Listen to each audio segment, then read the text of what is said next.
Primeiramente, nós queremos agradecer a honra e o privilégio de termos aqui a presença do professor Rodolfo Caniato com PH e a presença do professor Rodolfo Lang, né, professor docente lá da Universidade Júlio de Mesquita, daqui de Bauru, tá? Muito obrigada, viu, professor, pela disponibilidade.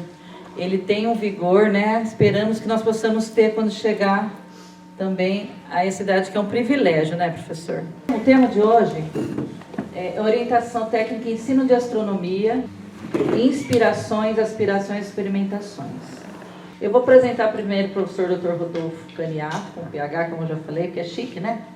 PH, não é todo mundo que tem PH no nome, não. Já tem até o, né? O PhD já no nome, né? Não, isso é só porque eu sou velhinho, viu? Porque até farmácia se escrevia com PH. É verdade. É verdade. Então, olha, nós colocamos o nascimento dele ali, 13 de julho, já foi, viu, professor? Se o senhor tivesse falado antes, eu tinha feito um bolo. Ó, 1929, no Rio de Janeiro, carioca da gema, né? Sim.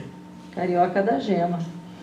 E o professor Caniato, ele é bacharel e licenciatura em matemática em 1956 pela PUC do Rio de Janeiro, USP e PUC da Campinas, PUCamp, né? Ele tem cursos de especialização no exterior, Advanced Topics, na Universidade Nacional do Chile, em 64, e Vibrations and Waves no Reed College, em Oregon, nos Estados Unidos, em 1965. Os cursos no Brasil, o curso FAIUI, para professores de física. Como que é esse aí, professor? AEC? Como é que é? Professora? PSSC. É curso no Brasil. PSSC. Não, o do AEC, do Rio. Tá, depois a gente procura, né? Tá, foi uma falha minha não ter colocado o nome para vocês. E o PSCC... FIV é uma linha de laboratórios de física. FIV, da Alemanha. Deixa eu colocar aqui o Não, mas professor, microfone. dispensa isso aí. Tá bom, professor. Ó, e ele tem o doutorado em física pela Unesp em 74, com a tese Um Projeto Brasileiro para Ensino de Física, né? O orientador foi o professor Goldenberg. Grau máximo, hein? Participou do projeto de montagem de telescópio da PUC, em 55, na época o aparelho de maior porte no gênero, na região, e que serviu às disciplinas de mecânica celeste, física e cosmografia. Ele foi docente nas universidades 57 a 93, na PUCamp, na Unesp, Rio Claro, né?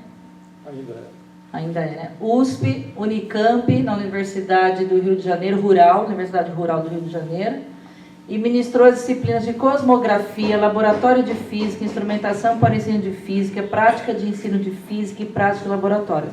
Pode ser que eu falei em colocar alguma coisa a mais, viu, professor? Desculpa, rapaz. Não, eles precisam conhecer. Não, pelo amor de Deus, não faça isso. Não faça isso. Professora, diga lá. Esse tempo podia ser aproveitado. Tá bom, então a gente vai passar. Depois Mas... eu vou deixar disponível então para vocês. Pode ser? Né, para vocês conhecerem, porque é muito importante a gente conhecer o trabalho, né? Isso é só para o meu patrocinador. Tá, ele quer que passe. Esses são os livros do professor, está lá à disposição para vocês verem em mãos, tá? Para quem não conhece, mas todo mundo já conhece, porque tem no acervo da biblioteca da nossa diretoria e da escola, viu, pessoal? Não são todos os livros que tem no acervo, mas eu já encontrei 3 no acervo de escola, tá? Então, e os outros livros a gente pode adquirir, né? Porque é muito importante ter no nosso acervo os livros, né? Que é o nosso livro de consulta, nosso livro de docência, tá? É o céu, as linguagens da física, a terra em que vivemos. Eu não estou enxergando outro e eu não consigo ver. Professora, por favor, dispensa isso. Ele quer que dispense. E o Lang dispensa também? Dispensa. Dispensa a apresentação. E as publicações do Lang. Eu vou deixar disponível para vocês então depois. Senhoras e senhores, muito bom dia. Bom dia. Em primeiro lugar, quero dizer que é realmente um privilégio vir a Bauru, especialmente a convite do professor Rodolfo Lang, né? Me honra muito o convite. Ah, está fechado.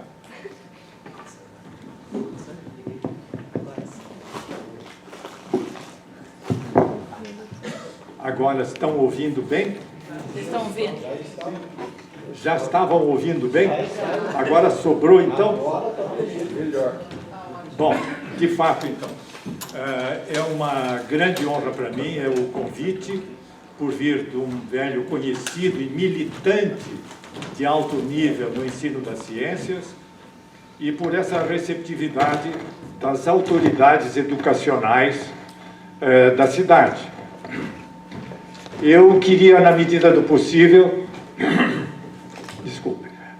na medida do possível, transmitir alguma coisa da experiência brasileira ao longo de tantos anos. Nesses dias, eu também, e acho que grande parte do povo brasileiro está de luto cultural pelo que acaba de acontecer no Rio de Janeiro, uma perda imensa, e não adiantaria responsabilizar ninguém. Mas isso tem a ver, esse grande desastre, com um pouco do que somos nós, do que somos todos nós, ou do que deixamos de ser muitas vezes.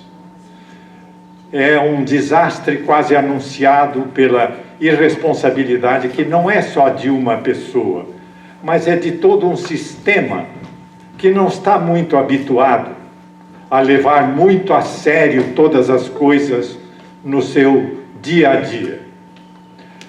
Essa experiência, nesses dias especialmente, me evoca o início da carreira em que eu pude, por força, não vou contar aqui, mas por razões muito peculiares e não de virtudes minhas, eu fui submetido pela vida a algumas circunstâncias que me fizeram olhar para o conhecimento, nem diria ciência, para a necessidade urgente do conhecimento para resolver problemas do cotidiano.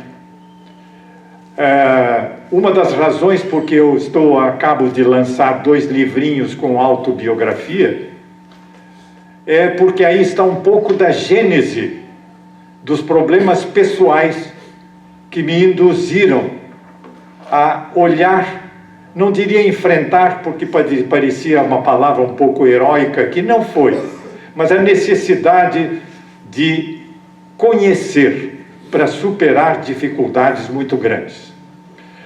Mas na medida em que me envolvi com o ensino, muito cedo percebi, por força em parte dessa experiência prévia na vida pessoal, que havia uma distância muito grande entre aquilo que a gente pensa que ensina e aquilo que a gente pensa que o outro aprendeu. Muito cedo eu pude ver que mesmo os cursos de física, mesmo os dados por bons professores, eram parecidos a cursos de natação por correspondência. Mesmo que o professor seja um campeão olímpico, pouco adianta sua experiência se os alunos não tiverem ocasião de nadar por conta própria, de serem orientados, melhor ainda se houver um campeão olímpico. Mas não é preciso que tanto, nem temos tantos campeões olímpicos no ensino da ciência, mas o que é preciso é que cada um assuma totalmente a responsabilidade de dar ou de orientar o crescimento do conhecimento de alguém. Muito cedo, então, eu verifiquei que o ensino da ciência, mesmo naquelas coisas que no meu tempo de vestibular, havia um livro que se chamava 900 Exercícios de Física.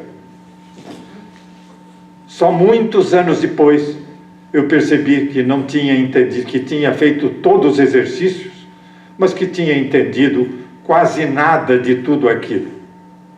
Foi preciso uma experiência muito grande para que eu fosse levado a assumir, com recursos muito pobres, o ensino de física nos anos 50, e tive a ocasião de ser assistente de alguém que era, como eu sou agora, para lá de octogenário, que era o professor catedrático de física, mas que não tinha feito o curso de física. A sua cultura era enciclopédica. Ele havia lido e até publicou a primeira grande série de livros didáticos feitos no Brasil, foi de Aníbal de Freitas, que tem monumento e tem escolas com seu nome, e eu tive, digamos, ocasião de ser seu assistente, eu muito jovem e ele já mais do que octogenário. Pude ver que aquela cultura toda, que era uma cultura enciclopédica, muito pouco valia diante do desafio do laboratório de física, das experiências, do entender as coisas no seu âmago, de entender de fato e de fazer uso do conhecimento para entender aquilo que a gente vê no funcionamento do mundo. Isso me deu ocasião a expor todos aqueles aparelhos de física que se usava antigamente para demonstrações. E logo muito cedo pude verificar que mesmo os bons alunos de uma cidade de alto nível cultural, talvez de melhor nível em termos brasileiros, Campinas, para onde eu acabava de mudar, mesmo aí, tiradas as fórmulas, os alunos sequer sabiam reconhecer os fenômenos. Muito cedo, então, me dei conta de que a física que estávamos ensinando, ou que se ensinava de um modo geral, mesmo quando se ensina seriamente, muito pouco contribuía para que as pessoas entendessem algumas coisas. Só para dar um exemplo, uma das questões que se estudava sempre em todos os vestibulares, além da cinemática, e quando se chegava no fim do programa, a eletricidade, a resolver circuitos elétricos. Então todo mundo fazia isso. Mas há uma pergunta simplesmente como: para que o seu chuveiro elétrico esquente mais, você deve aumentar ou diminuir o comprimento da resistência? Não houve sobreviventes. Ou, coisa que caía em todos os vestibulares, as equações dos focos conjugados, problemas de lentes, e dava para um aluno uma lente. Onde estão aquelas coisas de que fala a equação dos focos conjugados? Ou olhe, pegue a lente, o que você faria? O que tem a ver aquilo, por exemplo, que você estudou nas equações dos focos conjugados, com focalizar um sistema óptico? Outra vez, não houve sobreviventes. Bom, isso me fez muito cedo perceber e me mostrou a necessidade de enfatizar ocasiões em que as pessoas pudessem operacionalizar aquilo que estão estudando. Ou melhor, que aquela gramática fosse usada em algum texto concreto do funcionamento do mundo, mesmo aquele mundo próximo do chuveiro elétrico ou da lente dos nossos óculos. E seria tão simples se as lentes que as óticas jogam fora, se você acendesse um fósforo e diante da parede na classe, não precisava uma sala especial, você mostrasse que só numa posição acontece a equação dos focos conjugados. Mas é isso? Por que não contaram que era isso? Mas o atavismo dos nossos hábitos culturais nos leva a fazer grandes discursos e às vezes com pretensões a grande alcance, sem que tenhamos entendido muito. E às vezes não entendemos tão pouco. Pois bem, essas experiências pessoais, e que evocavam do meu transplante de uma vida urbana de menino em Copacabana para o mato onde eu nunca mais vi uma lâmpada. Não fiz primeiro grau, não fiz a primeira escola primária. Só depois de alfabetizado, fomos para o mato. E aí eu me confrontei com outras 1000 situações em que precisava entender para superar. Fazer uma cerca ou socar um morão tem a ver com tudo isso. Aquilo que a gente estudava em física, matemática, a catenária, não é? Quando você estica uma cerca de arame farpado, bem vê as dificuldades, ou quando vai socar um morão, ou na esquina da cerca, que estão lá as componentes das forças, mas nos nossos hábitos culturais, essas coisas nunca foram incluídas, porque nós não temos, ou somos tão pobres de experiências pessoais, no sentido concreto do conhecimento. Bem, eu queria, nessa pequena estada em Bauru, ser o mais útil possível. E certamente tenho receio de falar um pouco demais, porque queria deixar um espaço. Mas, muito cedo, então, me pareceu que era preciso elaborar alguma coisa, ou proporcionar aos estudantes uma outra oportunidade de vivenciarem situações em física. Então, ainda que na carpintaria rústica da instituição, fizemos um banco óptico, e até sem banco óptico, não é? Com uma lente na mão, diante da parede, você mostra, e é o suficiente para que as pessoas vejam uma só vez e entenderem o que é equação dos focos conjugados, não é? Ou quando você põe um pequeno dispositivo, põe uma lente dentro d'água e vê o que acontece com a sua distância focal. É tão simples, é tão interessante e tão motivador para não deixar que o conhecimento fique só na memória. Aliás, esse é um problema da nossa cultura.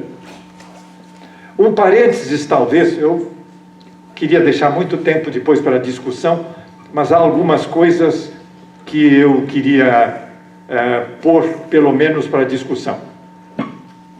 Eu desfrutei muito das belezas, e depois de velho também, na Baía de Guanabara.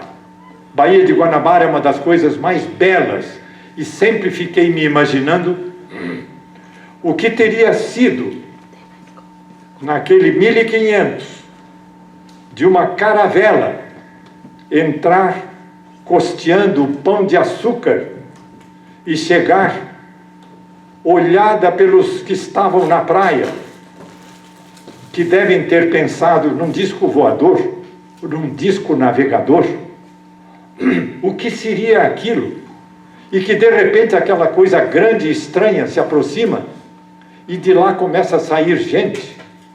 Imagine o que era aquilo visto pelos olhos primitivos que estavam na praia. E de repente aquela gente que sai com coisas coloridas, com roupas, e dá tiro, e o pássaro cai com um tiro. Imagine aqueles olhos que viram essas coisas, que distâncias estavam. E me imagino as duas culturas que se encontram, aquela que estava na praia e aquela que chegava com a nova nau. Como devem ter visto coisas tão diferentes. Cada um deles viu coisas que o outro nunca tinha visto. Cada uma das culturas era tão legítima quanto a do outro. A cultura dos que estavam na praia, nus, era tão importante, tão legítima, como a dos que estavam chegando com a nau. O problema é que essas culturas são absolutamente incomparáveis e igualmente legítimas. Não há que discutir se uma era maior que a outra. O problema é que quando aqueles que desembarcam da caravela começam, por exemplo, a dar tiros, a visão dos que estavam na praia começa a ser muito alterado. E quando descem com as miçangas, com as coisas coloridas, com os facões, com as armas, com os espelhos, seduziram aqueles que estavam na praia. Até aqui as duas culturas eram absolutamente legítimas, cada uma na sua história. Mas agora começa a interação. Não há como comparar, nem como medir, nem como dizer se alguma das culturas era maior ou melhor que a outra. Cada uma delas era tão legítima. O problema é quando aquela cultura que estava na praia queria ter o espelho, o facão, a arma. E o que precisou fazer para conseguir isso? Ainda que esse facão, em vez de facão, se transformasse num celular. Todos queriam aquele celular e não sabiam, não por serem culpados de nada, mas na sua ingenuidade não sabiam que atrás daquele canhão, atrás daquele facão, atrás daquelas miçangas de ouro, a história que havia de desgraças, de guerras, de lutas, de séculos de sofrimento, mas aqueles que estavam na praia queriam o facão, queriam as miçangas, queriam o espelho. Bem, esse espelho com o tempo se transformou num celular, num televisor altamente rebuscado, em todas essas coisas do grande progresso. E esse é mais ou menos o problema do subdesenvolvimento, ou chamado, com boa vontade, em vias de desenvolvimento.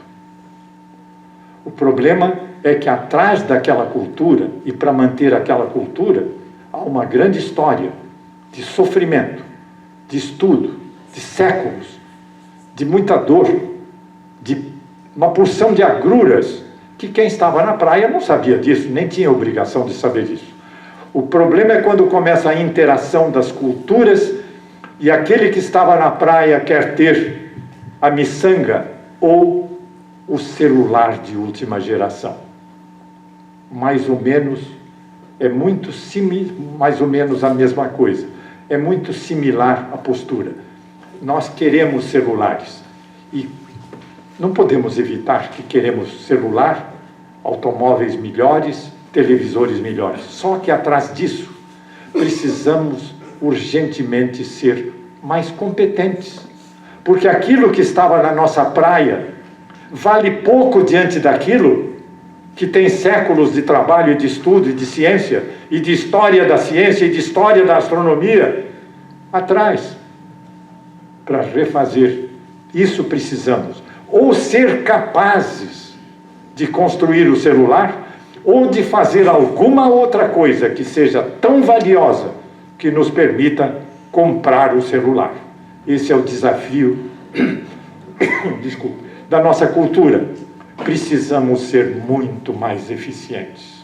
Precisamos nos conscientizar de que nossa consciência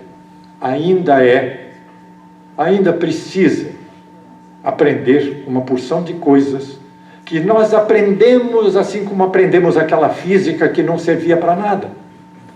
A equação dos focos conjugados que não tinha o que fazer. Ou com o F igual a MA que não se aplicava a nenhuma situação concreta. É preciso urgentemente mais competência. E agora, para aproveitar, desculpem, um pouco assoberbado pela pressão de querer dizer muitas coisas, muitas ideias, com pouco tempo, me leva a alguns exemplos disso, né? Quando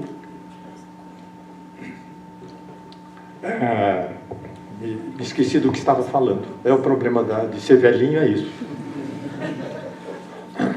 Bom, Essa corrida do conhecimento tomou aspectos muito internacionais quando a gente estudava mecânica celeste na universidade e sabia calcular aquela coisa que é muito simples.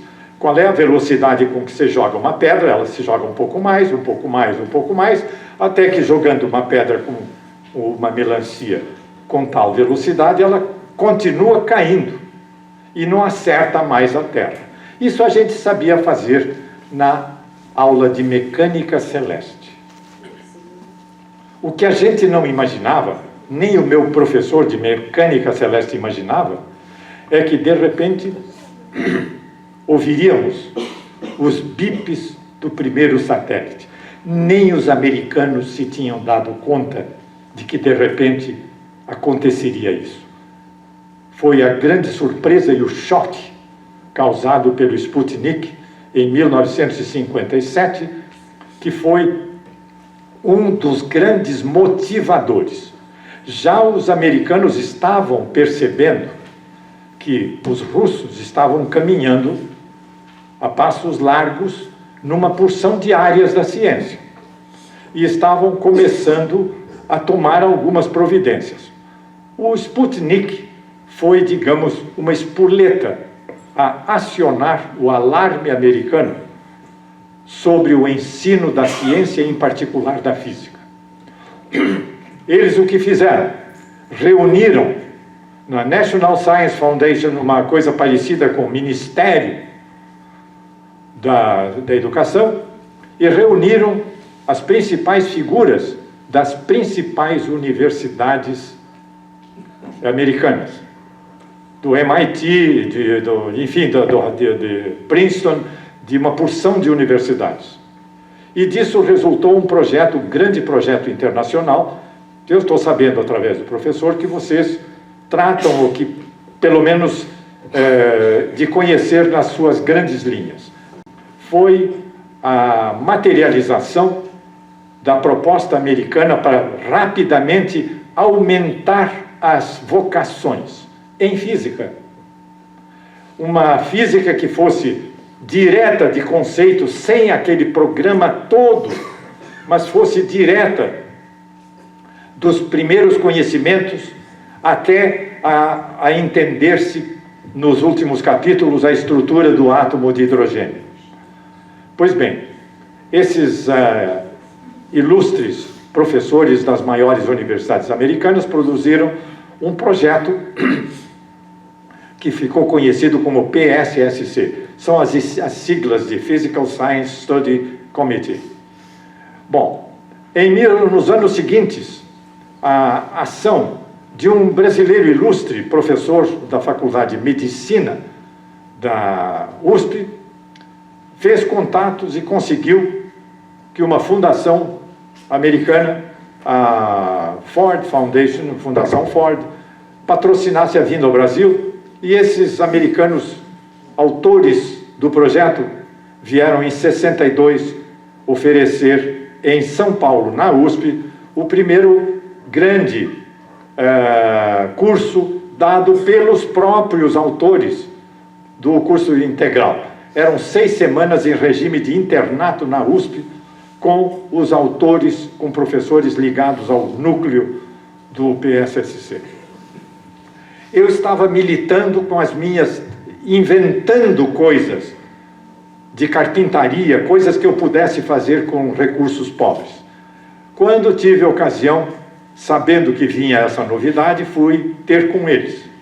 E foi realmente uma ocasião de ver o ensino de física de um outro aspecto, de uma visão completamente diferente, dada pelos autores. Era uma contribuição muito grande. E tive a ocasião de conviver, éramos 40 convidados de toda a América Latina, 20 brasileiros e 20 de todos os outros países. E eu fui colega, então, de grupo de professores, como nos tornamos amigos, o professor Pierre Lucy, o professor Teixeira da USP, e todos eram professores do ensino superior, quase todos muito jovens, mesmo porque doutores nessa época eram extremamente raros, muito raros, só catedráticos da USP que tinham feito cursos fora. Essa foi uma experiência muito curiosa, muito renovadora. Bem, mas eu acho que isso é um outro encaixe que daria lugar a uma outra discussão que poderia ser muito interessante. O fato é que tanto nos Estados Unidos, como no resto do mundo em que aplicaram, os americanos perceberam que isso era difícil. Mesmo esse simples, que tinha coisas geniais, essa experiência do PSSC fez coisas extremamente inovadoras, muitas delas voltaram a ser esquecidas e são de uma extraordinária simplicidade e, ao mesmo tempo, de uma grande oportunidade de entender coisas maiores em relação ao ensino da ciência.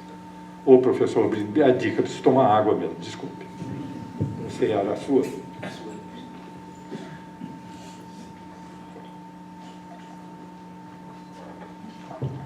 Em alguns anos de experiência, os americanos perceberam que era difícil também lá.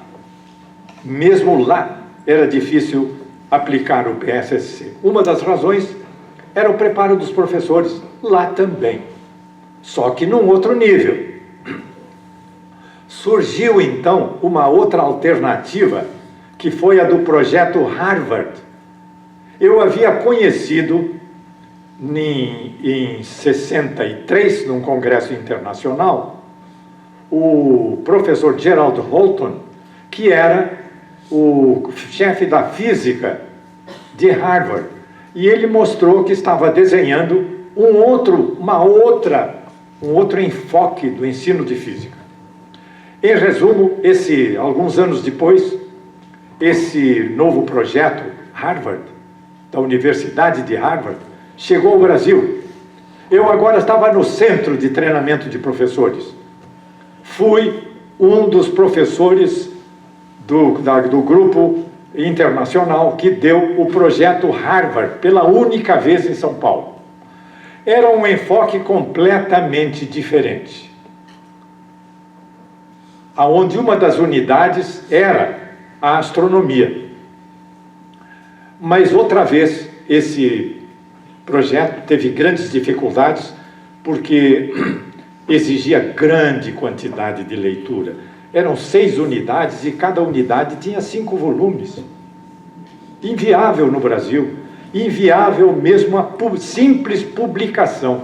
A simples tradução era de um custo tão alto.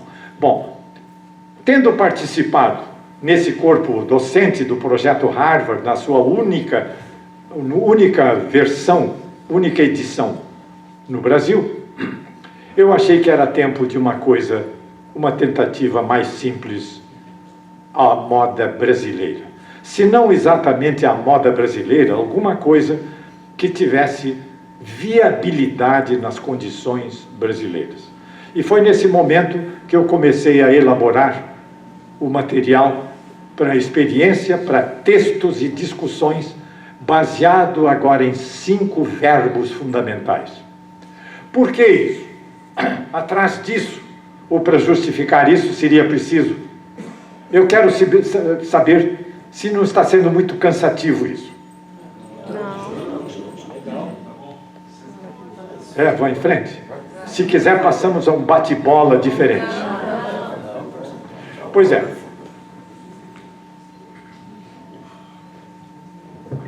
Mesmo aquelas coisas que eram simples e baratas do projeto PSSC, eram simples e baratas nos Estados Unidos, não aqui. Como é que se podia fazer alguma coisa? Bom, a minha experiência de improvisar coisas já tinha muitos, se não muitos, vários anos e coisas concretas. Então eu comecei a desenvolver uma coisa que fosse viável em termos brasileiros, que fosse baseada em 5 verbos fundamentais. Agora, para mim, do que tinha estudado, do que tinha lido, dos projetos estrangeiros, de como eles funcionavam, das suas limitações, era hora de fazer alguma coisa em termos de viabilidade brasileira. Foi nisso então, foi nesse mesmo momento, ao mesmo tempo em que findava o nosso curso em São Paulo, na USP, sobre o projeto Harvard, a impressão de que, olha, não pode ser. Isso é muito interessante, aprendi muito, mas não dá para fazer isso no Brasil, nem sequer haveria verba para custear a tradução, tão grande era. E esse momento já estávamos traduzindo o PSSC. Foi nesse momento, então, que começamos a desenvolver uma coisa nas condições que me parecia viável no Brasil, mas usando 5 verbos que eu também tinha agora como convicção que não podem ser deixados de fora. Nós sempre usamos uma única coisa, que é a memória das pessoas. Nós damos muita aula, insistimos em aprender, ou melhor, insistimos em ensinar e quase não deixamos aprender. Porque aprender não é só ouvir, ouvir faz parte, mas é uma coisa que implica obrigatoriamente na nossa ação como motor do processo. Mas no nosso discurso nós admitimos isso, mas os nossos hábitos resistem a isso. A nossa cultura é muito do discurso. Por isso um velho livrinho meu, daqueles primeiros, começava com um dito caboclo. É verdade, seu moço, falar é fôlego, fazer que é sustância. Quer dizer, a distância grande que existe entre eu ensinar, ou dizer, ou fazer um discurso sobre a importância e dar ao outro a possibilidade de, achando isso, fazer funcionar o seu motor de construção do conhecimento. Eu já estava convencido de que a imensa maioria, e tinha conseguido até uma das razões que me deixou fora de muitas instituições, e que instituições de alto nível de física que não viam com simpatia as coisas que eu estava fazendo, porque eram coisas de pobre, coisas de gente subdesenvolvida. Mas saiu então em 70 o meu primeiro curso com material, com texto e material brasileiro. O primeiro exemplar disso foi o meu, por causa da minha experiência prévia em astronomia. Desculpe, professor, se eu fiz assim, é só para não dizer tudo isso no microfone. Bom, esse aqui é o planetário de pobre. Eu queria que os senhores tivessem ocasião, eu gostaria, daria minhas últimas energias para ver os senhores discutindo e fazendo, construindo esse modelo em que toda a geometria, todo o entendimento da esfera celeste, as suas coordenadas, tudo se faz aqui, com um material que é realmente simples e barato. Isso não é mais do que uma garrafa de química, e isso é um tripé feito com restinhos de ferro de construção, que custa R$5. Em muitos lugares, as pessoas fizeram muitos desses, a um custo insignificante. Aqui se estuda uma grande quantidade de astronomia, se reproduz, se vê, não só se ouve, se constrói os elementos geométricos que fazem a gente entender a esfera celeste.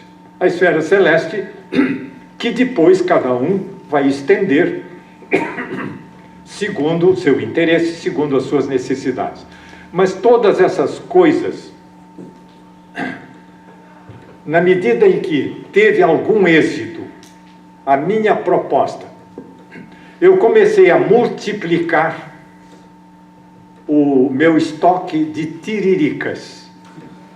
Tiriricas foi o nome que eu dei de brincadeira para as coisas que as pessoas no ensino superior não sabem, pensam que sabiam e nunca descobriram que não entenderam. Porque quando se deu o curso nas universidades, voltaram a aparecer curiosamente aquelas dúvidas sobre as coisas que a gente aprendeu no primeiro grau. Porque, afinal de contas, antigamente no primeiro grau se dava a Terra, os planetas, a esfericidade da Terra, as fases da Lua, essas coisas que é, digamos, o inverno e o verão, onde estão os pontos cardeais, aquela história de vir o braço direito, etc. Não é? E descobri, dando os cursos no Brasil e fora, em vários países da América Latina, que as pessoas não tinham entendido todas aquelas coisas que tinham estudado no primeiro grau. Aí nasce um segundo projeto, o projeto do Joãozinho da Maré. Só que a universidade não estava, as universidades, de um modo geral, não estavam interessadas e sequer admitiam baixar o nível. Tratar de primeiro grau, isso é coisa de baixar o nível. Curiosa, hoje parece mentira que a academia pensava assim. Achava que tentar entender as coisas do primeiro grau, ou por que elas acontecem, era baixar o nível. É uma das doenças culturais que nós levamos, o mito do alto nível. Muitas vezes nos seduz a ideia de estarmos fazendo coisas complicadas, porque isso só é possível, viável, digno das pessoas de alto gabarito ou de alta cultura. Muitas vezes estamos falando de coisas complicadas, eruditas, mas que não entendemos direito ainda. E era preciso pôr na mesa isso e enfrentar a nossa ignorância. Então, daí saiu a história do Joãozinho da Maré. Porque a universidade em que eu estava, além dos problemas políticos,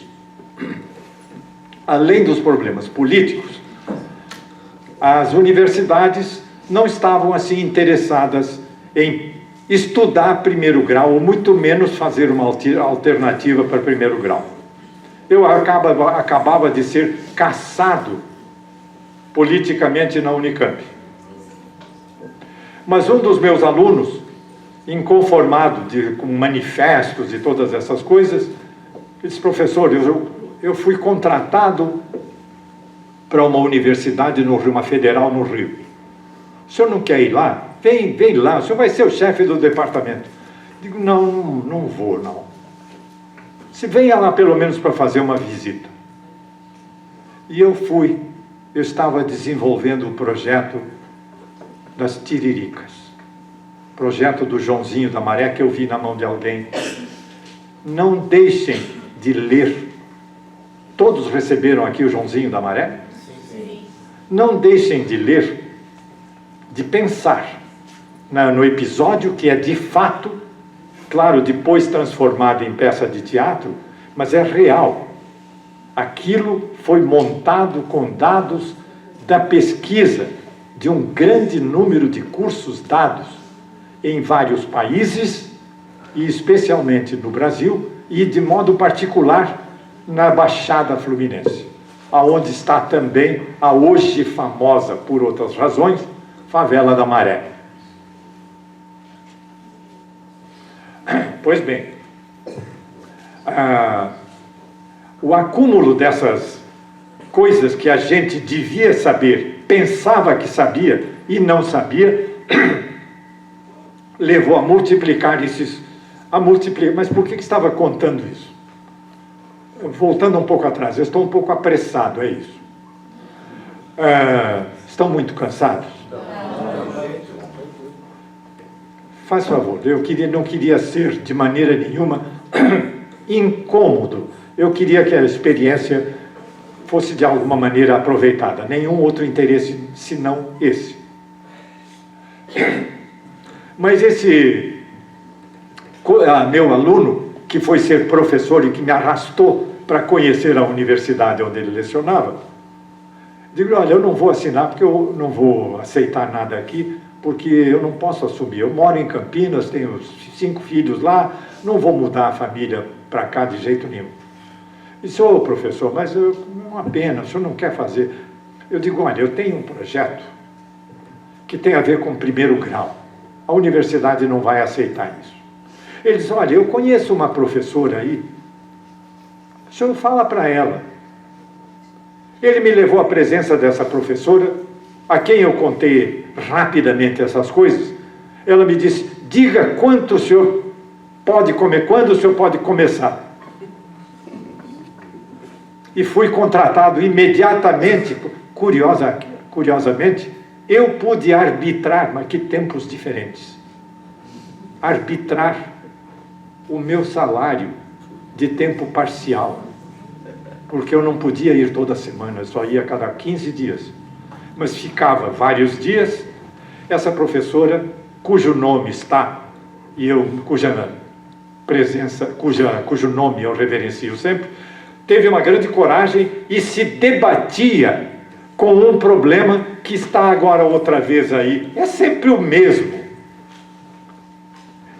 Os alunos, mesmo sem cotas ainda, isso era 1977, os alunos, ficava evidente que não conseguiam acompanhar as aulas de várias coisas, principalmente de física. E ela criou um curso chamado Crédito Zero. E quando nos encontramos, ela estava no meio desse drama. Queria fazer o Crédito Zero, mas os alunos não aceitavam Crédito Zero. É claro que não. Depois de eu ter entrado na universidade, vou me rebaixar a tomar aulas que não dão nenhum crédito para o meu curso? Era o meio de uma crise. Meu conselho foi, desista, essa você perdeu. Ninguém vai topar isso. Mas tem uma outra proposta. Essa do começar a tratar com os professores do 1º grau, das escolas da região. Começamos imediatamente. E daí nasceu o Joãozinho da Maré, que é uma história teatral, mas colhida com dados absolutamente fiéis à realidade. Quer dizer, essas coisas foram tratadas, e foram tratadas assim. O personagem é criado. E se multiplicaram pelo Brasil os cursos, e também, até quando já no exterior, onde eu tinha dado o curso para gente grande, apenas exemplificado no planetário, mas com uma porção de experimentos de alto significado, com material simples e barato, para países pobres. Multiplicaram-se os cursos, e isso deu origem ao Joãozinho da Maré. Bom, eu acho que precisava, eu já falei muito, e queria que as pessoas pudessem se defender das heresias que eu estou dizendo aqui. Pelo menos um pequeno intervalo, eu acho que muito falar acabo induzindo o sono das pessoas, o cansaço. Eu me ponho um instante, um pequeno intervalo, para as pessoas dizerem, se mexerem, e se quiserem vir sentar mais perto, para a gente prosear aqui mais de perto. Muito bem. Muito obrigado pela paciência de continuarem a ouvir tantas heresias em matéria de ensino e educação. Bom, quando ficou evidente que mesmo os professores a quem demos cursos, professores do ensino superior, também estavam eivadas de tiriricas. Quanta coisa daquele ensino do 1º grau havia sido entendida errada, ao contrário, ou nunca havia sido entendido, nunca haviam percebido que isso não resistiria aos argumentos de uma criança que fosse levada a pensar. Então não é só pelo fato de não saber como se determinam os pontos cardeais. O fato é que os conceitos em que isso é ensinado e construído não resiste esse conjunto de ideias, só como exemplo, não resistiria a uma criança que fosse convidada a pensar. Mas isso eu não vou repetir, está na história do Joãozinho, que foi também transformada num drama em 3 atos e um debate. Não deixem de ler o debate, quer dizer, não é possível, está transcrita a ideia principal do que aconteceu no debate. Essa proposta, baseada nessa experiência nossa, não pretende ser a solução, mas pretende ser, isso sim, uma abordagem e que foi muito ensaiada. Não só foi pensada, foi submetida a ensaios. Está baseada em 5 verbos, que são, o primeiro deles é ler.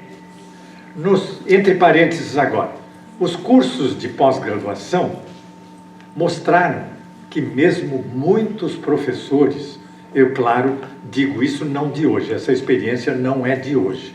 A experiência com os professores dos cursos universitários foi feita nos anos de 70 e 80, fim dos anos 70, começo dos anos 80, mostrando que os professores tinham entendido coisas que não resistiriam aos argumentos de uma criança.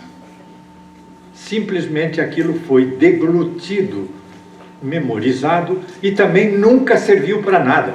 Por isso também nunca se lhe notou a inconsistência, porque não foi submetida a nenhuma prova de campo. Então, o primeiro dos verbos é ler. É preciso ler, e ler em aula, junto. Nesse ler estão embutidos vários objetivos educacionais. O primeiro deles é ler mesmo, porque a experiência mostrou que mesmo professores no ensino do primeiro ano da universidade tinham uma leitura muito ruim, não conseguiam ler de maneira normal. O segundo verbo é discutir. Nesse verbo discutir estão embutidos vários outros verbos. Quer dizer, a ideia é de que se usa esses 5 verbos que são ler, discutir, fazer também com as mãos alguma atividade relacionada, alguma atividade concreta, não é? O quarto é acrescentar alguma coisa sobre a sua visão daquele assunto, e o quinto é aprender a trabalhar em grupo, repartir ou partilhar material, espaço público, regras de convívio, regras de respeito às ideias de todos. Então é nesse sentido que tem um propósito conceitualmente envolvido com educação no sentido maior. Não é só entender a equação dos focos conjugados ou o movimento da Terra ou do céu, mas é haver participado lendo um texto, portanto exercitando a sua voz, especialmente para jovens que nunca tiveram a ocasião de ouvir de falar. Então aí estão embutidos no verbo ler vários outros verbos que têm implicações educacionais. Isso se constitui até numa forma de avaliação. Naquele livrinho, que teve muitas edições, hoje está fora de combate, porque eu também, por muitas razões, acabei não desistindo, mas fazendo outras coisas. Esse método pressupõe também um método de avaliação, que é uma folha em que se chama registro de desempenho, onde estão os nomes dos alunos e os 5 verbos.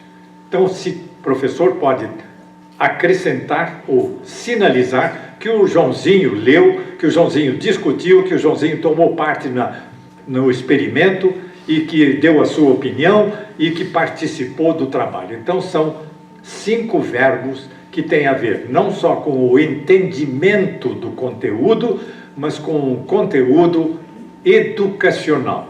E é uma das coisas de que nós somos carentes. Educação no sentido mais global, no sentido mais integral. Quer dizer, respeitar as opiniões dos outros, fazer-se ouvir, saber calar para ouvir a opinião do outro. E quando a gente participa de uma reunião de condomínio ou vê o Congresso Nacional, vê como nós não sabemos discutir. É um desastre. As pessoas dão tiros por todo lado, sem pontaria, e com isso fazem um estrago, espalham chumbo e não acertam nos seus alvos.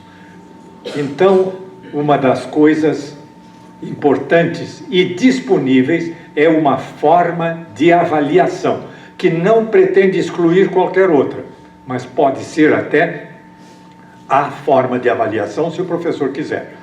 5 verbos: ler, discutir, fazer com as mãos, acrescentar alguma coisa de seu e aprender a trabalhar em grupo.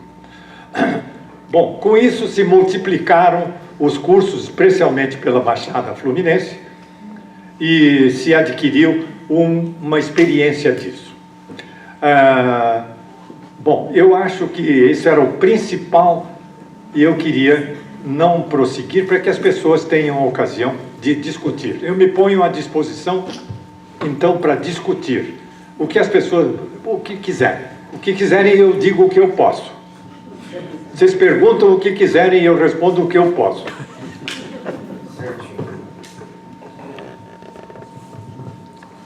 Bom dia, professor. Bom dia. Meu nome é Letior, sou professor de Química e Física na Escola Estadual aqui da cidade de Bauru.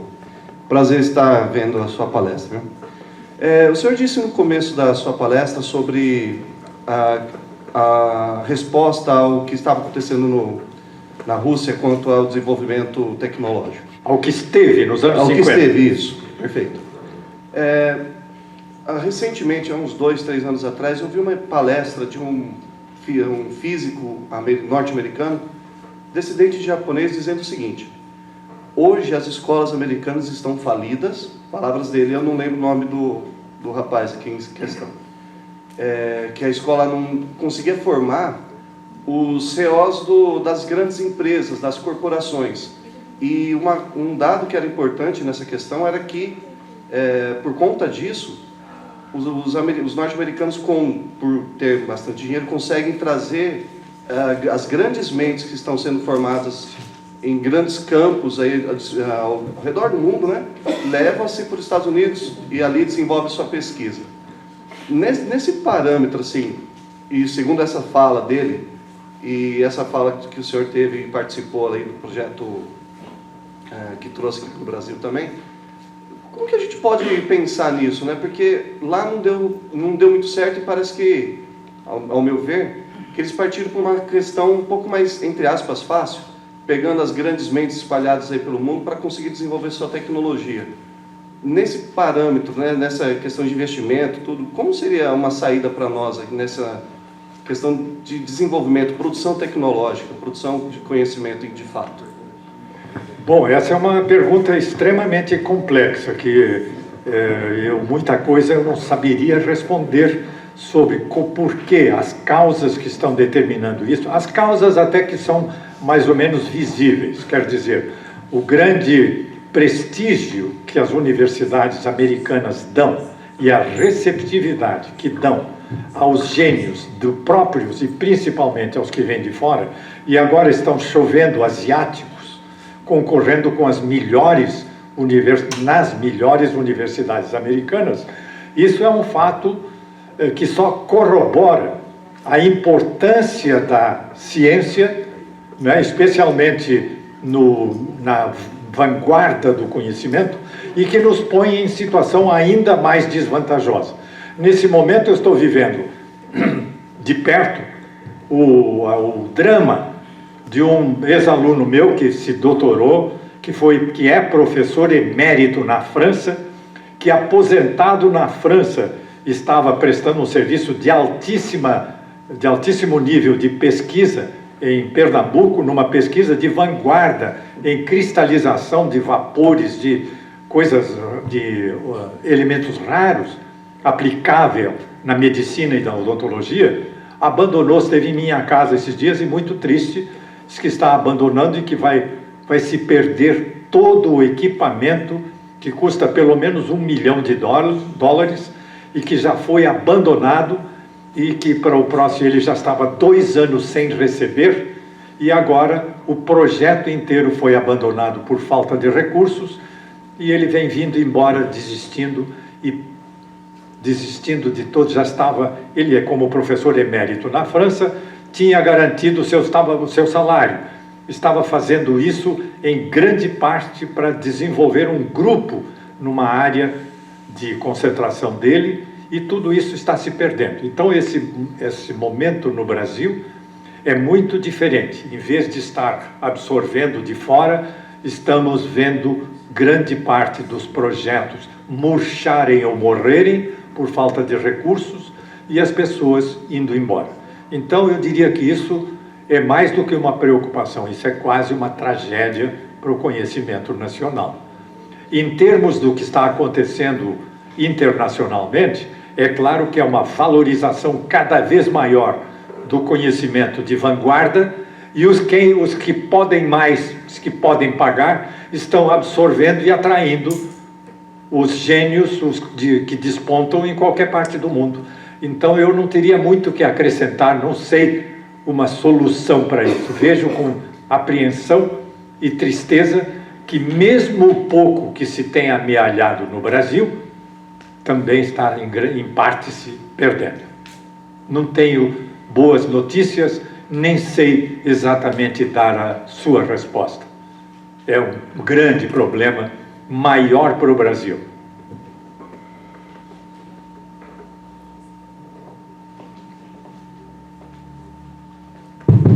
Professor, como o senhor vê o distanciamento, o senhor tem alguma explicação, o senhor possa discorrer alguma coisa sobre o distanciamento entre a universidade e o ensino básico? Olha, eu acho até que essa distância diminuiu, porque nos tempos em que eu comecei a verificar essas coisas, era impensável uma grande universidade de prestígio, ou USP, ou Unicamp, as grandes universidades, assumirem que estão estudando coisas aplicáveis ao 1º grau. Hoje isso é possível, aliás, os senhores são prova disso, o envolvimento. O meu patrocinador aqui, meu xará, é da universidade, e é graças à intervenção, à ação dele, que eu estou podendo dizer estas coisas. Inclusive as heresias que estou dizendo aqui, não é, são possíveis graças a essa aproximação. Então eu diria que nesse sentido há um abrandamento. A universidade hoje admite, está tão evidente o processo, o desastre está tão evidente que a universidade, independente do desastre também, a universidade está reconhecendo que precisa conhecer mais dos mecanismos e das formas de se ensinar. Ou melhor, eu não insistiria em ensinar, mas em orientar para aprender. Porque é sabido hoje que não é assim que se aprende. Um fala e o outro aprende. Um fala para orientar, dizer por que a gente vai estudar isso, que é bonito estudar isso, para que serve isso, e orienta durante a discussão, para que a discussão não se perca. Mas quem tem que fazer força é quem quer desenvolver os seus músculos. Não adianta o outro me falar sobre a importância de músculo, ele já falou, ele vai falar que a importância dos músculos, mas quem tem que exercitar é o próprio que quer ter músculos maiores. É inevitável isso. E esse é um grande defeito da cultura latino-americana e particularmente do Brasil.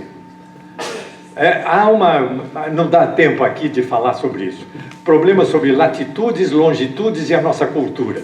É uma coisa curiosa a história do Brasil, que tem a ver com latitudes, longitudes e por que deu nisso. É uma coisa curiosa. O desconhecimento de latitude e longitude foi até uma das razões para que o Brasil ficasse tão grande, do ponto de vista do espaço.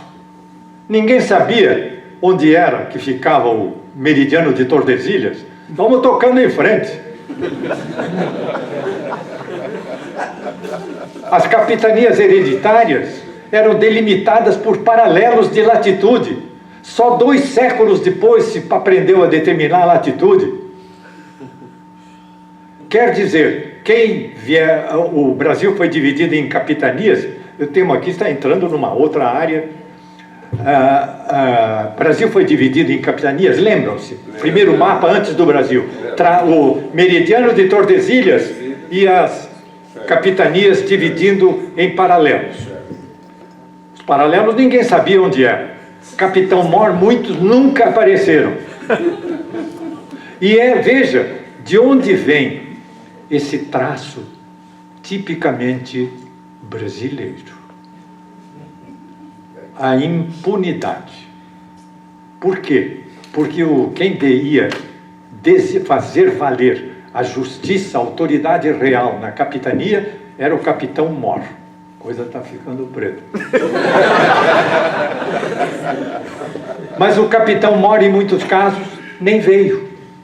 E se o sujeito cometia um crime, ia um pouco mais para lá, ninguém nem sabia se era aqui ou era ali, e bastava o sujeito. E com isso, séculos se exerceu o desmando, a impunidade, o desmando de um modo geral, não é?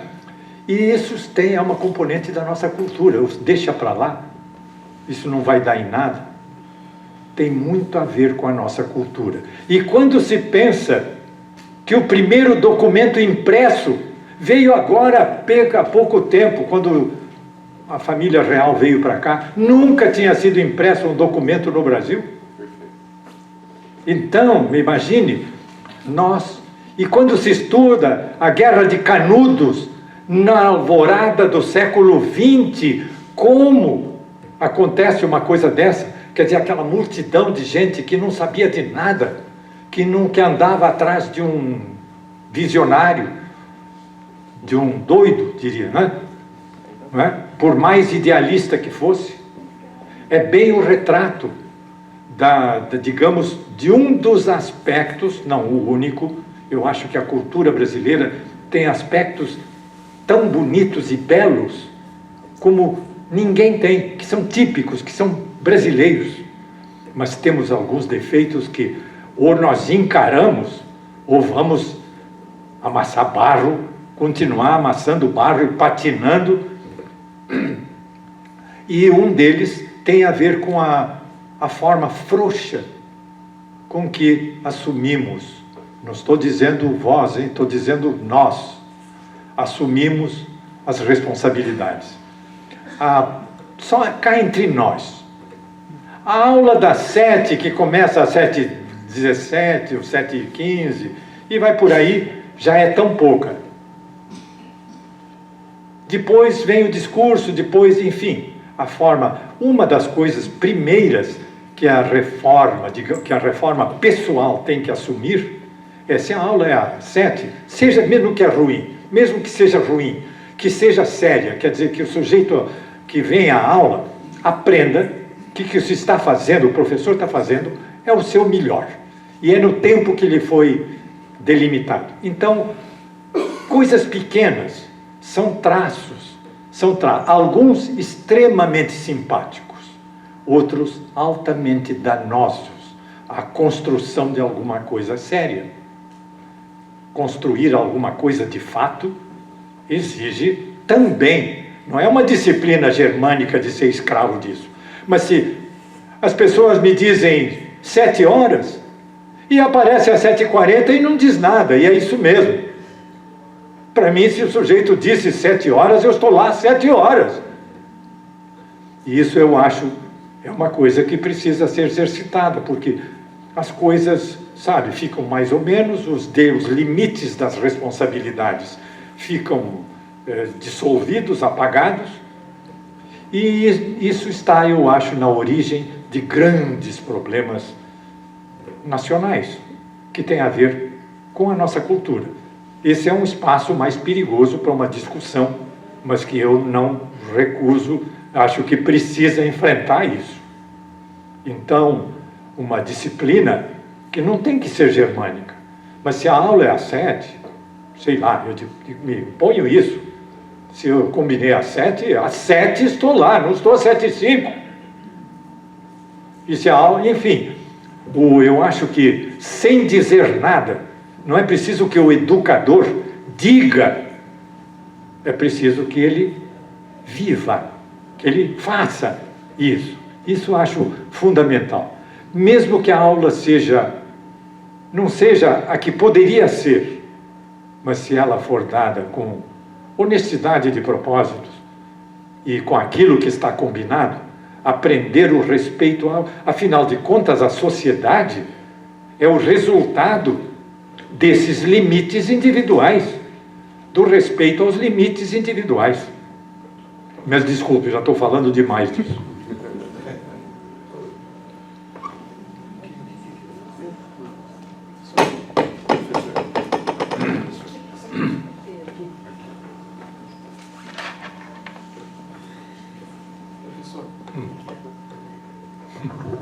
Professor, diante de tudo que o senhor já falou e que a gente sabe a seu respeito... Estou ouvindo muito barulho. Diante de tudo que o senhor falou e que a gente já leu também a seu respeito, e por tanto conhecimento na área de física, o que o fez a seguir na área de astronomia? Bom, essa é uma história pessoal. É o seguinte, por que minha ligação com a astronomia? E aí tenho que contar, não é uma resposta, mas é uma historinha. Desculpem, vocês aguentam isso? Aguenta? É o seguinte, minha mãe, suíça, tinha mania de árvore de Natal. Então, de fazer a árvore de Natal e de botar lá em cima da árvore de Natal a estrelinha. Então, para mim, estrela era aquele negócio que a gente botava em cima da árvore de Natal e que deixava a gente ansioso pelo dia seguinte. Mas, numa das noites, eu estava muito mais ansioso, de moleque, de criança, e amolando porque queria saber o que o Pai Noel vinha trazer. E amolei muito meu pai. Ele disse, não, vai dormir, vai dormir, vai dormir. E eu insistia, eu queria o que vai acontecer na madrugada, como é que vem o Papai Noel. E meu pai, amolado com isso, disse, olha, não adianta você esperar, porque o Papai Noel vem de muito longe, vem de uma estrela. E a minha cama, meu beliche, já era no moleque, era perto de uma janela e eu olhei para fora e devo ter visto estrelas. Foi a primeira vez que a palavra estrela deixou de significar aquele ornamento físico brilhante e passou a ser uma coisa que a gente olha no céu. Bom, muitos anos depois eu tive uma diáspora, por razões muito curiosas, de menino urbano do centro de Copacabana. Eu fui trasladado para o mato, onde eu nunca mais vi uma lâmpada, nem fiz primeiro grau. Mas, de repente, o céu, o escuro, era além do escuro, que era uma coisa que eu não conhecia,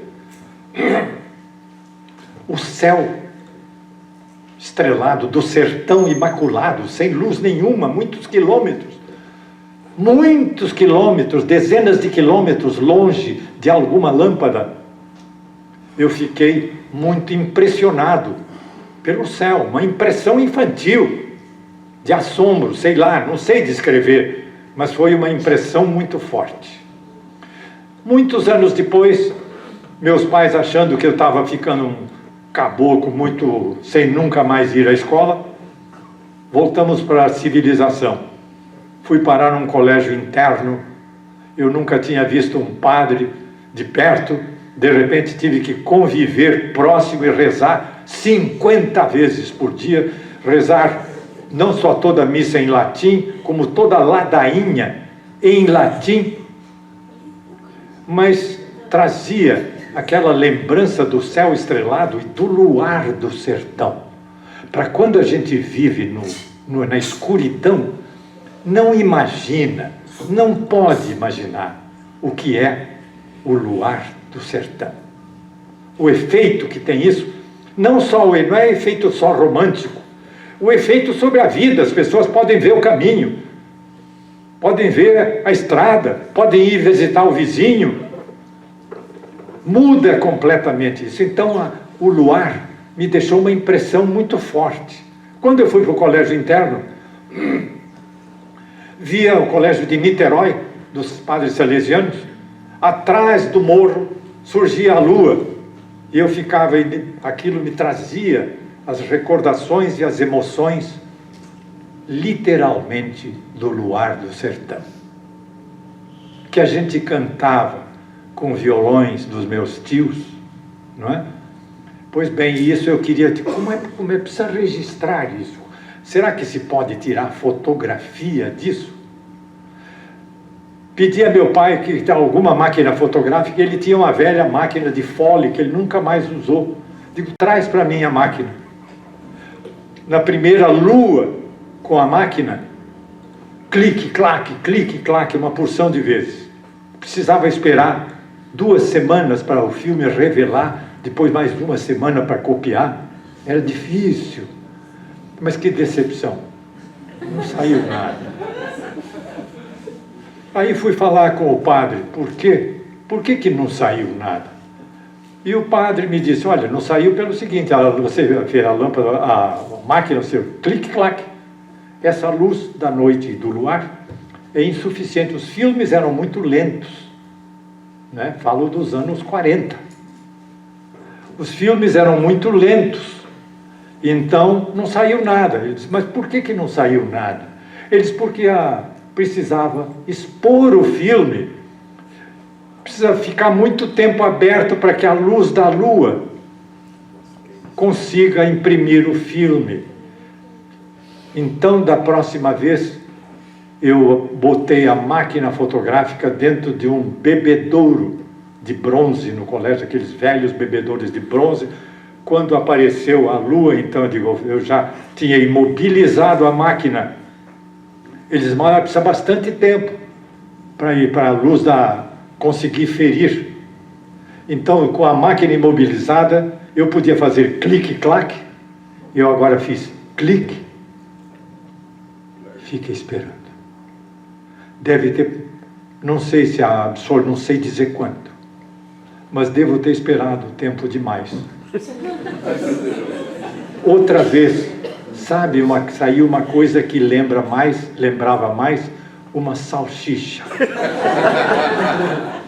Porque se vocês, sendo a lua redonda, se desloca num arco, faz uma salsicha. Foi um desastre a fotografia, mas eu descobri o movimento do céu. Para mim foi uma descoberta, o movimento do céu. Nunca mais fui o mesmo. Só isso.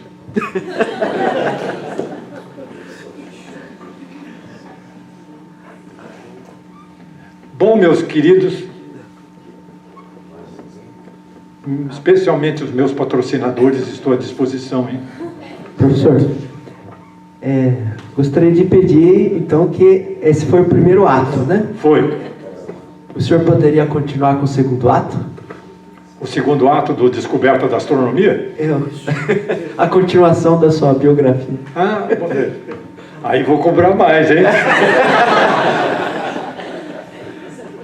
Pois é, essas histórias estão breves, é uma das razões porque eu achei que algumas dessas histórias, além de pessoais para minha família, digo, bom, preciso registrar alguma coisa sobre essas historinhas que estão nesses 2 livrinhos que saíram esses dias. Fragmentos de uma autobiografia.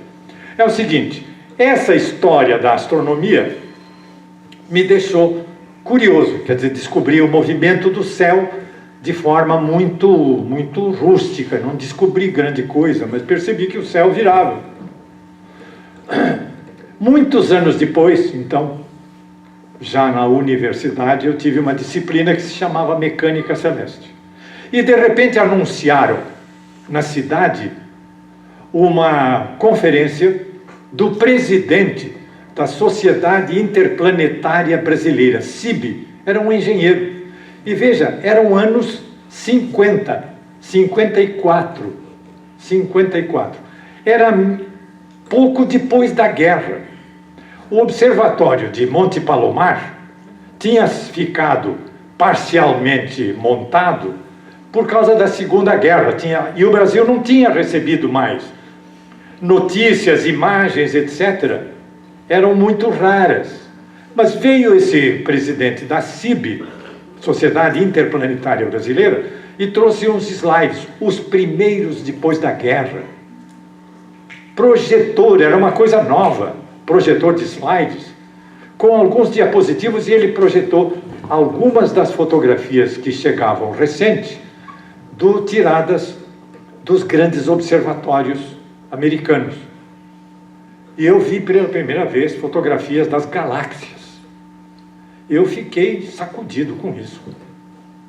Digo, isso, preciso ver isso, tenho que ver isso de perto. Fui falar com o meu professor de Mecânica Celeste. Digo, professor, isso eu preciso ver. Ele disse, olha, eu conheço toda a matemática disso, mas eu nunca me envolvi com astronomia, não posso te ajudar. Fui procurar ajuda, voltei ao sujeito que tinha o presidente da CIB e disse, como é que a gente tem acesso a alguma coisa desse tipo? Ele me disse, olha, em São Paulo nós temos a sede da CIB, Sociedade Interplanetária Brasileira. Não existia isso, acho que existe ainda. E a gente tem projetos de telescópios. Se você quiser, vem lá. A gente mostra. E eu fui a São Paulo e eles me mostraram projetos de telescópio. Mas eu não entendia nada disso, né? Vi logo que ninguém na universidade podia me ajudar. Nem o professor de física, nem o professor de mecânica celeste me disse, olha, eu conheço toda a matemática, mas nunca vi um telescópio. Não posso te ajudar. Para mim foi uma coisa muito surpreendente.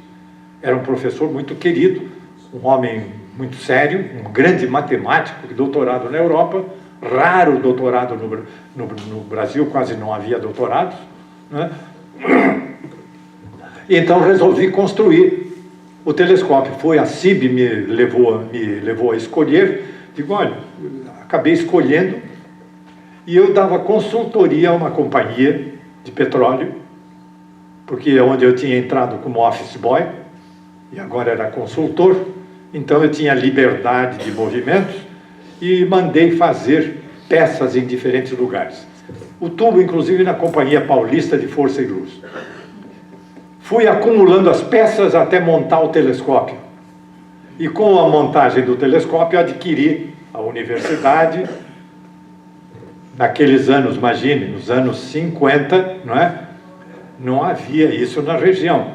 Então, isso deu algum prestígio e eu ganhei um pouco de prestígio, porque consegui que a Paulista fizesse de graça, que outras instituições fizessem algumas peças de graça.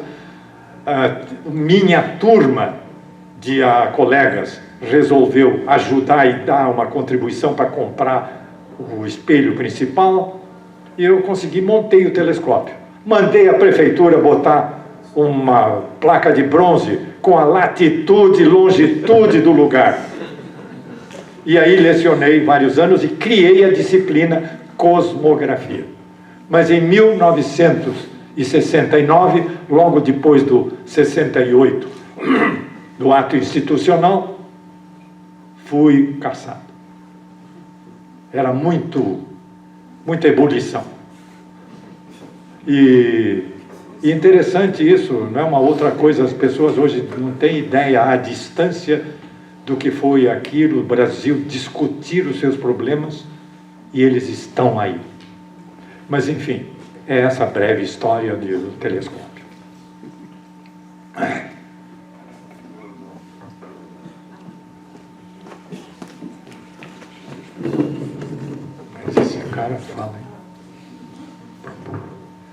Bom dia, professor. A pergunta que eu tenho a fazer ao senhor é a respeito das mudanças que estão ocorrendo, que vão ocorrer em breve no ensino de ciências no Brasil, né? Aí estamos em discussão na questão da base curricular, né? E eu li alguns dias atrás, questão de 1 mês, 2 meses atrás, a Sociedade Brasileira de Física fez um duro comunicado a respeito dessa nova base curricular comum nacional que está sendo discutida aí com os professores. Eu não sei se o professor tem conhecimento dessas alterações e das dificuldades que o ensino de ciências vai ter em função dessas alterações que poderão ocorrer em breve. Bom, essas modificações, algumas eu acho têm a ver com necessidades de possibilidade de escolha, mas o grande problema continua o mesmo. A forma, os métodos, o material, a disposição, a formação do professor. Isso não se altera nem por decreto, nem por princípio, e o que eu recomendaria é que Então agora me parece a poder fazer uma sugestão. Precisa que o professor estude mais e procure ser melhor. E existe muita coisa que vai independer dessas mudanças que são ondas na superfície. Muitas se dissipam, muitas nada tem a ver com a profundidade do problema da educação, porque isso você não muda depressa. Mudar a postura do professor, que reconheça que na nossa cultura do discurso precisa passar a uma forma de orientar o aprendiz. Porque, olha, basta qualquer avaliação, mesmo superficial, mostrar o quase nada que fica do quase tudo que a gente pensa que ensinou. Se a gente fizer uma avaliação depois da prática, vai dizer, meu Deus. Aliás, eu tenho uma historinha sobre isso, uma fábula, um livro não publicado ainda, que se chama Fábulas Nada Fabulosas e Outras Histórias, sobre o problema da aprendizagem, e tem a ver com o drama do professor de física, não é? Mas eu não vou eu não posso acrescentar muita coisa. O que eu diria é que o que a gente pode, o que a gente deve e dá para fazer é melhorar a qualidade do que você faz, do que a gente faz. E isso passa obrigatoriamente por uma postura pessoal de empenho e de tentar aprender e de fazer o melhor que pode. Não tenho nenhuma fórmula mágica, não tenho nenhum conselho mágico, não tenho nenhum conselho salvador. É preciso suar a camisa. E o Brasil precisa disso, que as pessoas não só façam para empurrar o caminhão, mas empurrem de verdade. Porque muita gente só geme e não faz força. Precisa gemer junto e fazer força junto. E na nossa cultura é muito comum, todo mundo está empurrando, é só uma questão de solidariedade ou de fazer, e as coisas vão ficando. Você passa na periferia do Rio de Janeiro, você vê as pessoas, homens, adultos, em cima dos montes de lixo para ficar mais alto, empinando pipa. É difícil aí, precisa mudar a nossa consciência das coisas. O cavalo em Nova Iguaçu comendo lixo me deixou triste. A gente que teve que cuidar de animais porque depende deles, vê um cavalo comendo lixo e prestando serviço, um verdadeiro pangaré, coitado, né? Sobrevivendo como o seu dono, mas tanto o cavalo, sem culpa, mas o dono, com alguma, estão imersos num mundo em que precisa força para sair. Então precisa não só esperar que o governo faça, porque o governo estará sempre sujeito a palpite errado. Mas a gente, e felizmente no Brasil, em grande parte pela, quase que ia me falando uma palavra feia, esculhambação, pela desorganização, pelo fato de que realmente a autoridade não chega lá no fim, chega o palpite, nós precisamos usar essa pequena vantagem para construir o nosso conhecimento e ao nosso redor, botar uma coisa melhor, não desistir, porque o Brasil é assim o assado. O Brasil tem coisas belas. É verdade que há muitos anos daquele livrinho que nunca foi publicado por razões óbvias, tive medo, está lá escrito, o risco do Brasil atingir o caos de verdade. Porque a crise da autoridade, o deixa para lá, o desânimo, pode se tomar, e eu acho que tem havido uma confusão das pessoas, e a divisão das pessoas em coisas tão radicais, em vez de cada um com as suas diferenças, admitir que o outro pode ser diferente e não é inimigo, mas diferente. Quer dizer, um espírito de produzir mais, reclamar, mas também fazer. Senão, o Brasil não anda, quase não anda, porque tem muita gente que faz muita mas força mesmo não é tanta, é muito menos.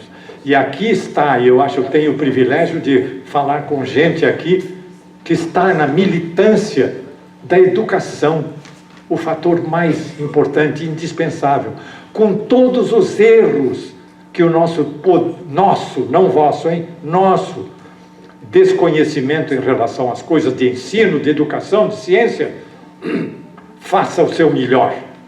Faça o seu melhor, com honestidade de propósitos. É disso que o Brasil precisa tanto.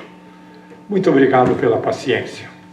Acho que eu fico por aqui, já cansei muito, acho que de tanto falar, eu quero que as pessoas tenham possibilidades de se defender das heresias que eu disse aqui.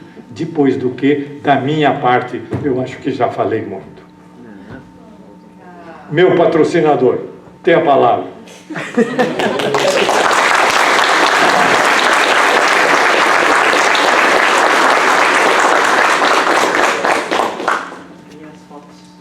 Oh, mas aí você acha que as pessoas vão aturar isso? Então deixa só dizer uma palavra. Tem uma coleção, olha, nos anos 70, achando ou percebendo que a gente estudava, por exemplo, cinemática, a gente parece incrível, só se estudava digamos, as fórmulas, e a gente não tinha ocasião de observar um movimento. Mesmo nos Estados Unidos, eu fui ver exemplo de movimento retilíneo uniforme num trilho. Olha, no trilho é claro que dá movimento retilíneo uniforme. Quero ver, e é tão fácil ver. Veja. Não, acho que não precisa. Fotografias estroboscópicas.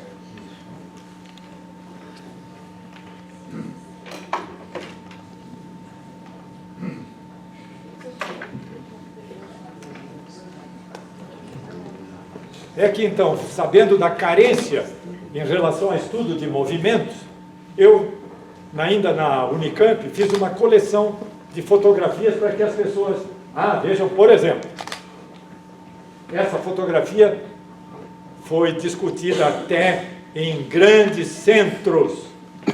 Imagine, vale a lei das áreas. Vale a lei das áreas. Como é que vocês acham que vai, sabendo que vale, dá para ver que esse triângulo aqui, ó, pode medir, e é o mesmo, esse triângulo comprido, sabendo que vale, ou verificando que vale a lei das áreas, o que será que é isso? Será que a gente pode descobrir? É um desafio, não vou fazer isso aqui. Então, esse, por exemplo, é um exemplo. Esse é um exemplo. Use toda a sua física. Mobilize a sua física para descobrir o que é isso. Como é que você faria? O que faz com a física, então? Para a gente descobrir o que é isso. E no fundo, como é que eu vou ficar com certeza? Será que isso podia ser uma outra coisa? Como é que eu descubro se é ou se não é? Agora, essa também, o que poderia. E se vale a lei das áreas, o que vocês... Não vou fazer isso agora, né? Mas não era um palpite tanto discutir isso? Como é que, sabendo que vale a lei das áreas, médios triângulos, os tempos são iguais. A informação importante. Os tempos decorridos entre cada fotografia são iguais. O que isso é ou o que isso poderia ser? Adiante. Depois coisas mais sair, mas aqui é estudando essas coisas. Olha lá, movimento retilíneo uniforme, real. Montes. Aqui a lei das áreas para uma força de repulsão. Fotografar, modo de medir as áreas. E daí? Vale a lei das áreas e então? Adiante. Esse é um relógio que a gente montou na Unicamp. Por quê? O objetivo era que as pessoas, em vez de simplesmente aplicar a fórmula, medissem coisas concretas. Então, olha aí, cada divisão é um centésimo de segundo. Como é que se montou esse relógio? Como é que o Caniato ia montar um relógio para medir centésimo de segundo? É um ovo de Colombo. Já ouviram falar no ovo de Colombo? O meu assistente, digo, precisamos de um motor confiável. Ele disse, eu tenho um de radiovitrola, de tocar disco, um motorzinho confiável. Digo, então é só uma questão de polia. Se o motor, vamos fazer uma polia, de tal maneira que vamos ligar uma volta e vamos dividir em 100 partes, está feito. É isso, fizemos na Unicamp. Esse relógio é usado como medida para uma porção de outras coisas. Aqui a bola caindo do lado do relógio.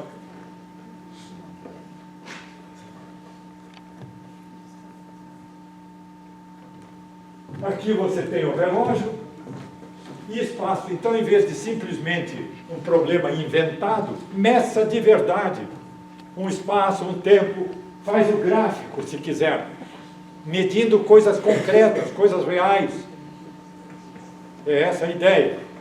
Não é nenhuma coisa do outro mundo, é uma coisa simples, mas real, para dar a isso ao sujeito a ocasião de fazer medidas de fato, de medir uma velocidade do deslocamento do carrinho. Se quiser, vai fazer o gráfico. E vai descobrir que ele estava com aceleração constante. Quer dizer, não vou contar toda a história. Será que era aceleração constante? Vai sair isso no gráfico. Fazer um gráfico de uma coisa real. Essa é a ideia. Bolinha caindo. Pode ir adiante, só para passar rápido. Movimento retilíneo uniforme. Será que podia ser uma queda?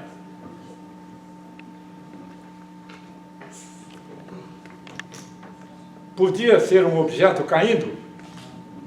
Dando esses tempos iguais? Bom, e claro, podia. Dentro do óleo.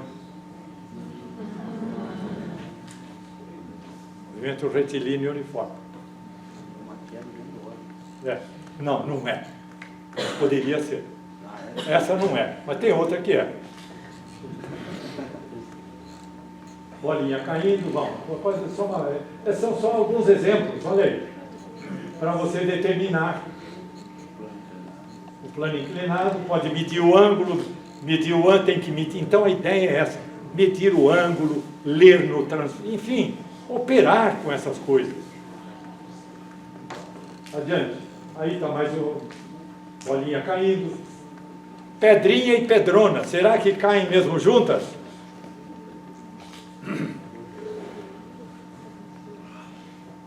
Será que chegam juntas ao chão?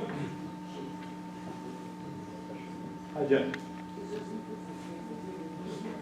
Outros exemplos, muitos, de medidas concretas. Nada de especial, é o carrinho da ladeira só. Outros exemplos.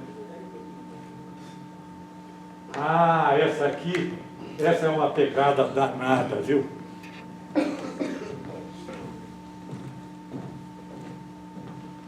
Isso aqui está na mesa. A mão está na mesa. O pé, obviamente, não está na mesa. Visto de cima, a componente, a constância da componente. Quer dizer, visto de cima, o movimento continua retilíneo e uniforme. Eu acho que essas coisas ditas, vividas, seriam diferentes do que você aprender as fórmulas e nunca soube o que fazer com aquilo. Adiante. Bom, aí agora, alguma coisa só. Pedrinha e pedrona. Ah, essa é original, hein? Vocês alguma vez imaginaram um acelerômetro graduado em metros por segundo funcionando? Aqui está um acelerômetro graduado em metros por segundo ao quadrado, medindo a aceleração. Está vendo que o carrinho está acelerando? Pequenas variações na aceleração. Pode ir adiante. Para fazer o gráfico, se quiser. Ah, essa está ruim, mas a foto original não sei por que fez isso. Bom, adiante. E se a bola fizesse assim, hein?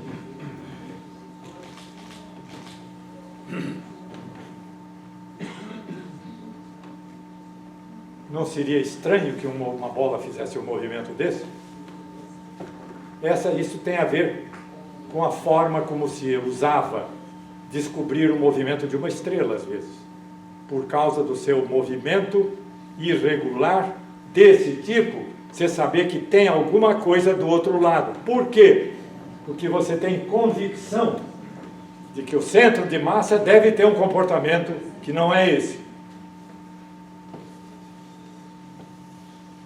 Diante. Isso aí é um pêndulo visto de baixo ou um movimento de uma lâmina? Ou algo rodando, visto do plano do disco.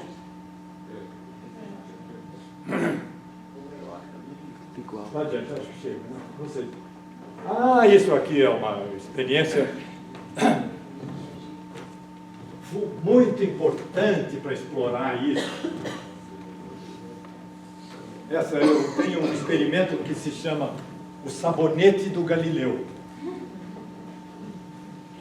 Claro que Galileu não usou sabonete. Eu acho que não, né?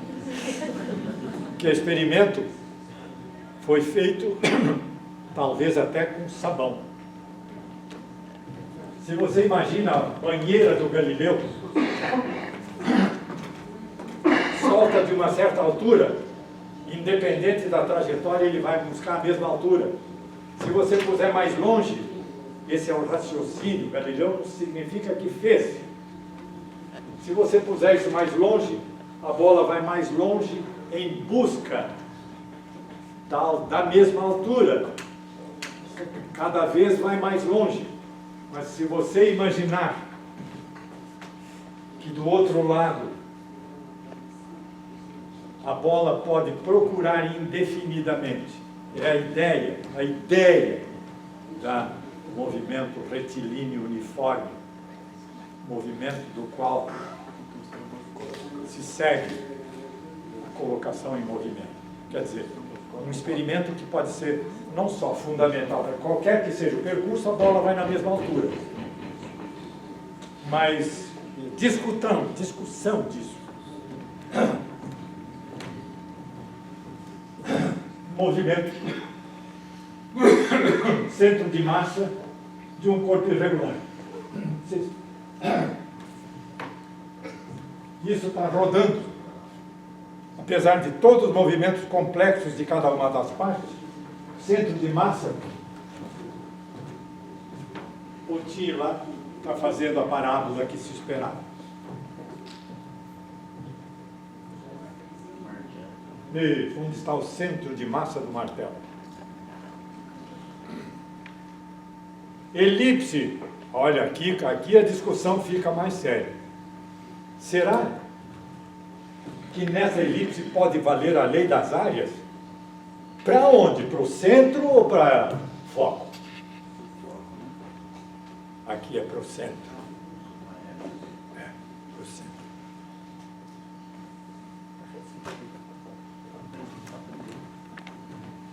Muito bem, acho que lei das áreas para uma força de repulsão. Vale a lei das áreas em relação a esse centro de força. E ela retoma a mesma velocidade. Agora, fazer isso funcionar, fotografar e etc., demandou trabalho, muito trabalho. E muito pouco aproveitado no Brasil. Continua fazendo exercício de cinemática na uso de fórmulas. Essas coisas estão à vossa disposição. No seu professor, mantenha, se as pessoas quiserem.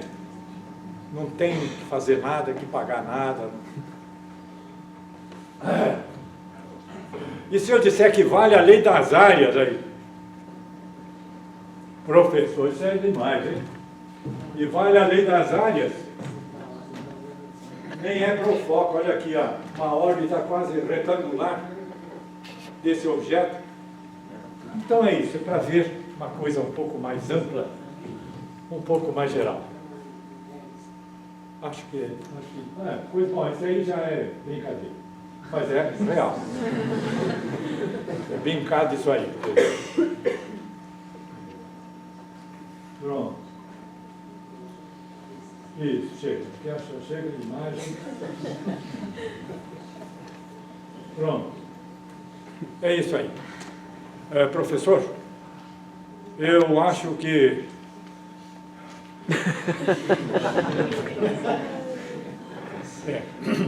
Bom, eu devia dizer o seguinte, para mim foi um prazer, me sinto muito honrado com o convite, com a presença tão atenta e tão interessada das pessoas.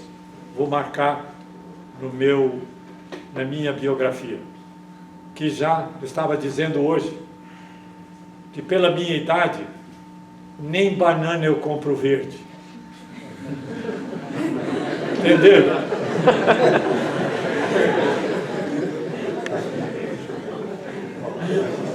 O professor vai fechar isso. Então, da minha parte, muito prazer, muito honrado, muito obrigado.